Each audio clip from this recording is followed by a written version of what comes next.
Meanwhile, to the Middle East, President Trump telling Iran this is their last chance to make a deal before the United States carries out a far more punishing military operation. Chief Foreign Correspondent Trey Yingst is live in Tel Aviv with the latest. Good morning, Trey. Yeah, hey guys, good morning. While the Trump administration explores a diplomatic solution with Iran, the IRGC is continuing attacks in the Gulf. Overnight, a cargo ship off the coast of Oman was hit with an unknown projectile, according to maritime tracking groups. The incident comes as the U.S. naval blockade remains in effect. CENTCOM says that as of August 3rd, they have redirected 44 commercial vessels and disabled 2 others. Captain, you are requested to alter course to 190. If you do not comply, we will compel compliance with force. This is Warship 45. We will monitor your course for compliance at this time. Warship 45 standing by on 160. President Trump posted to Truth Social on Monday saying, in part, nothing gets through to Iran unless we want it to, and nothing will get through unless a deal or total surrender is accomplished. Whether Iran wants to admit it or not, we are, in fact, talking of a solution to a problem that they have caused. The president described the state of play with Iran yesterday from the Oval Office. Mr. President, are the talks with Iran now off and our airstrikes back on? No, they're on. They're going on right now. It's an amazing thing. We have a little problem with Iran because we have many talks that we'll say we have or we don't have. You know, we're straight about it. But they deny, but they're not denying it now. This is the last chance. This is not something that, if it doesn't happen, this is the last chance for them to sign a good document. Reports indicate Iran and Oman are nearing a deal regarding control of the Strait of Hormuz and splitting service fees between them. It's not clear if the terms would be acceptable to the Trump administration that has maintained 0 fees should be charged in this international waterway. There are uncertain days ahead in the region as the Middle East waits to see if a deal will be reached or we'll see a return to war. Guys? So Trey, real quickly, the president talked about the military operation that was leaked over the weekend.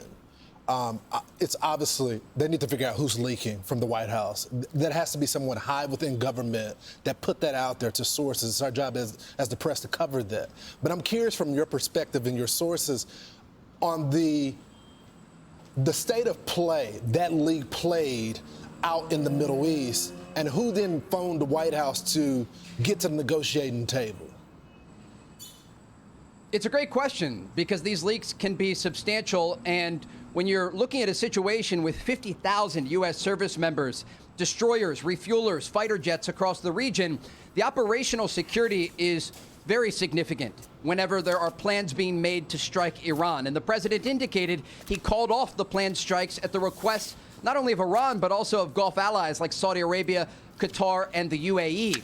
What was interesting, though, Lawrence, we spoke with senior Israeli intelligence officials over the weekend who said they weren't even aware of the details of the plan. And that's how close the administration was holding these details to the chest because of how sensitive it is in the region. And so moving forward, we do anticipate the Trump administration will do everything possible to ensure that they're not giving Iran a heads up. They want to keep the Iranians guessing as these diplomatic pathways play out, understanding that if the talks fail, we are likely looking at a return to combat operations. So obviously, Trey, we are seeing the White House trying to keep their cards close to the vest, but there is also a tremendous buildup. We've watched a tremendous buildup over the last couple of months. Some of that is Trump trying to put pressure on Iran. But when you compare the buildup that we've seen over the last couple of weeks to the buildup that we had when all of this began 6 months ago, can you compare the posture? It's slightly larger, and the president indicated the strikes that were planned are actually larger as well. He described them as the largest since World War II. But when we look at the equation right now, this is not just an equation of military pressure. This is an equation of economic deterrence. And that's exactly what we have seen from the Trump administration over the past several weeks with the resumption of the U.S. naval blockade. This blockade of Iranian ports is costing the Iranian regime hundreds of millions of dollars each and every day.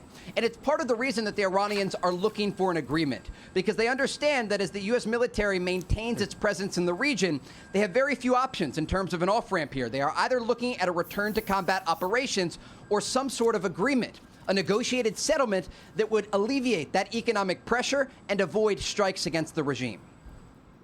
Trey, thank you so much. He said part one is to open up the Strait, which could happen today, and then he said part two is focus on their nuclear weapons and capabilities.